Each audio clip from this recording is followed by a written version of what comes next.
ওদালগুৰি জিলাত আজি এটা খুব আৱশ্যকীয় বিষয়টোৰ ওপৰত গুৰুত্ব দি আলোচনা কৰোঁ আৰু সেই বিষয়টো আছিল মিছন হেল্ডি বেবী। বিগত কেইবছৰমান অনুসন্ধান কৰি গম পোৱা গৈছে যে ওদালগুৰিত জন্মৰ সময়ত শিশুৰ ওজন যিখিনি থাকিব লাগে তাতকৈ কম। সেইকাৰণে এই সমস্যাটো এটা চিৰিয়াছ সমস্যা হয়, কাৰণ জন্মৰ সময়ত শিশুৰ যদি স্বাস্থ্য ঠিক নাথাকে তেতিয়াহ'লে পৰৱৰ্তী সময়ত তেওঁৰ মানসিক আৰু শাৰীৰিক বৃদ্ধিত যথেষ্ট অসুবিধা আহি পৰে আৰু হয়তো পিছৰ গোটেই জীৱনখিনি তেওঁ ৰোগীয়া হৈ থাকিব। সেইকাৰণে আমি কেনেকৈ জন্মৰ সময়তে এটা হেল্ডি বেবী জন্ম দিয়াৰ ব্যৱস্থা কৰিব পাৰোঁ সেই কথাখিনি চিন্তা চৰ্চা কৰি আলোচনা কৰিছিল। আমি ধন্যবাদ দিছোঁ বিশেষকৈ গুৱাহাটীৰ এটা NGO foundation for integrated support and solution বুলি এটা NGOই ওদালগুৰি জিলাৰ অথৰিটিক এই বিষয়টোৰ সহায় কৰিবৰ কাৰণে আগবাঢ়ি আহিছে আৰু তেওঁলোকৰ জৰিয়তে আৰু আমাৰ যিখিনি বিভিন্ন বিভাগ আছে, স্বাস্থ্য বিভাগ, শিক্ষা বিভাগ, সমাজ কল্যাণ বিভাগ, গ্ৰাম উন্নয়ন বিভাগ, এই গোটেইখিনি মিলি কনভাৰ্জনত আমি এই সমস্যাটো সমাধান কৰাৰ কাৰণে কাম কৰা এটা সিদ্ধান্ত লোৱা হৈছে।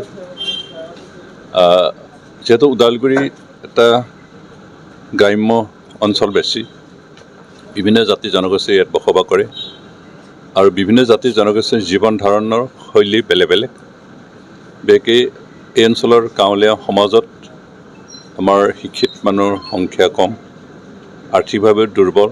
সেইকাৰণে গৰ্ভৱতী অৱস্থাত মহিলাসকলক নিউট্ৰিশ্যন দিয়াৰ ক্ষেত্ৰত ব্যৰ্থ হয়।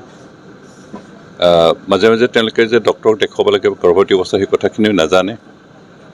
স্বাস্থ্যজনিত যিখিনি ব্যৱস্থা সেইখিনি ল'ব নোৱাৰে আৰু বহু সময়ত আমাৰ মহিলাসকলে বিশেষকৈ আদিবাসী আৰু আমাৰ জনজাতিৰ মহিলাসকলে অখাদ্য বস্তু গ্ৰহণ কৰে, ধৰক মদ্যপান কৰে, ধূম্ৰপান কৰে, এনেকুৱাবিলাকৰ কাৰণে বিশেষকৈ গৰ্ভৱতী অৱস্থা সেইবোৰ সেৱন কৰিলে শিশুৰ ওপৰত প্ৰভাৱ পৰে আৰু সেইবিলাক সেৱন কৰাৰ ফলতো হ'ব পাৰে। বিভিন্ন কাৰণত আমাৰ শিশুৰ জন্মৰ সময়ত যিখিনি ওজন হ'ব লাগে, অন্ততঃ মিনিমাম 2.5 কিলো হ'ব লাগে, তাতকৈ কম ওজনৰ জন্ম হয় আৰু ইয়াৰ হাৰ অসমৰ গোটেই জিলাৰ ভিতৰত ওদালগুৰিতে বেছি।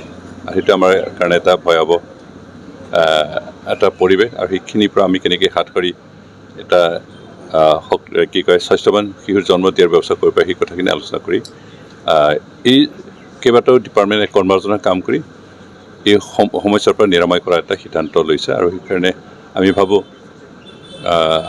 আমাৰ আজিৰ 3 বছৰ আগত যিজন DC আছিল উদয় প্ৰবীণ, তেখেতে কিন্তু এই দিশটোত গুৰুত্ব দি কাম কৰিছিল আৰু ফলত তেতিয়া সেই সমস্যাটো নাছিল। কিন্তু বিগত 3 বছৰৰ ভিতৰত আমাৰ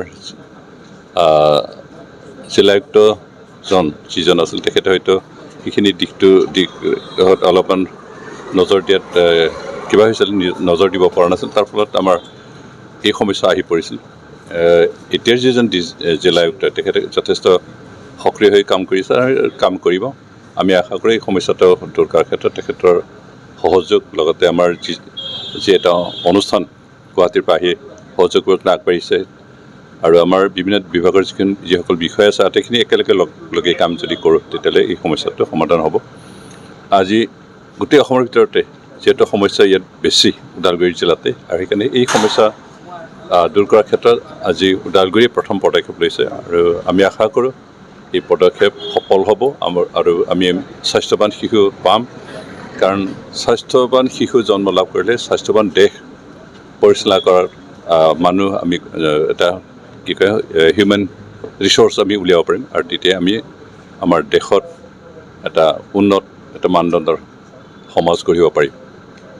আমি আশা কৰোঁ আজি যি আলোচনা, এই আলোচনা যথেষ্ট সফলতা লাভ কৰিব, আমাৰ সমাজখন পৰিৱৰ্তন কৰিব।